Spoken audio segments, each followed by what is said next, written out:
This small bedroom is less than 6 square meters, so it can only fit the bed and a bedside table. The cramped bathroom and wardrobe made the space feel haggard and tight, with barely any room to move around. It also came with too much emotional debt and key doors that couldn't be opened, posing a risk for the kids. So, Mom decided to clear everything out and reinstall it like this. First, she installed a double eyelid gypsum board ceiling. It's simple, beautiful, and hides the air conditioner unit in advance. They reserved hanging space inside the ceiling for the air conditioner. This setup saves money, uses less electricity, and looks great.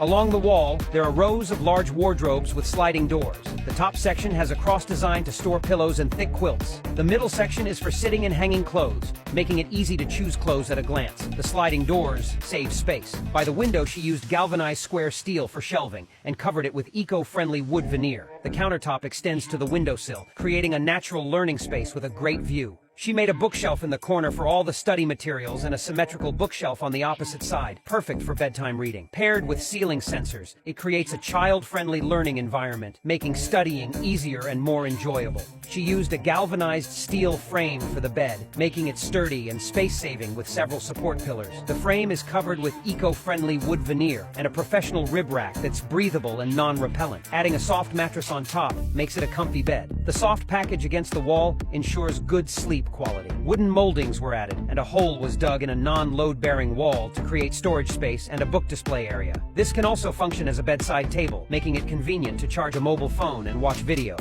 Below the bed, she made 3 large roller drawers. The outer drawers store commonly used trinkets, while the middle drawer holds all the child's underwear. No matter how many extra clothes you add, it won't be a problem. The bedroom is small but functional, designed to stay relevant and useful for 100 years.